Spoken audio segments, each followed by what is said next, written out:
After President Donald Trump spoke out against the national anthem protesters within the NFL, a Sunday full of protests ensued.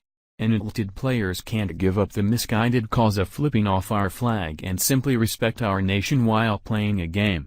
The president stating that players should be expected to stand and fired if they don't, in a sentiment shared by every frustrated American who can't believe the league commissioner allows these anti-American antics to continue. However, the president's appropriate statement infuriated every entitled player in both professional football and basketball. This was for the fact that for the first time since this started while Barack Obama was the president, the country's commander-in-chief condemned it. With a number of players hitting out the anthem today, the protests reached a level of disrespect that a veteran who lost both his legs and one arm and war while defending players' right to be derelicts, couldn't keep silent on any longer. Triple amputee and Purple Heart recipient Senior Airman Brian Colfage Jr. just issued a perfect ultimatum to these entitled athletes in response. Entitled NFL babies. If you don't think America is the greatest country, then why don't you go find a better place to live?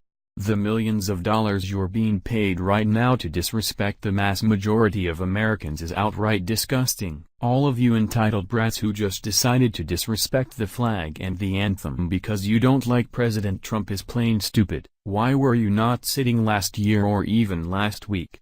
You decide to sit only after the president called out the anti-Americans for what they are. Wow, you guys are real leaders, laughable at best.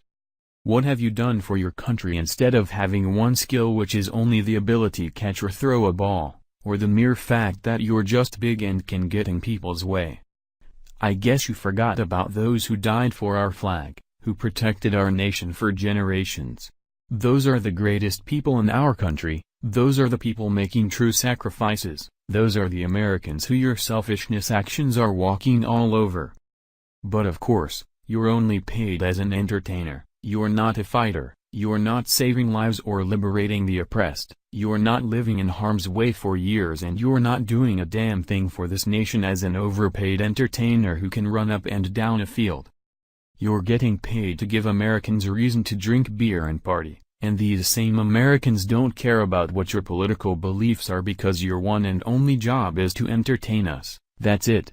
You are not a politician. And you're not oppressed, you're making more money than almost every single American for doing really nothing. Learn what your job is, shut up and do it.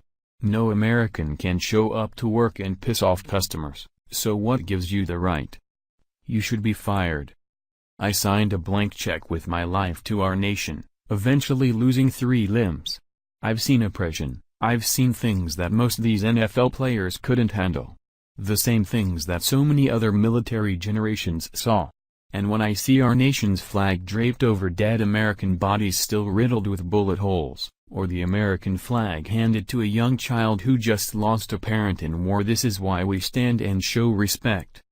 But of course, your entitlement has reached such godly levels of preposterousness that you all believe it has to do with you.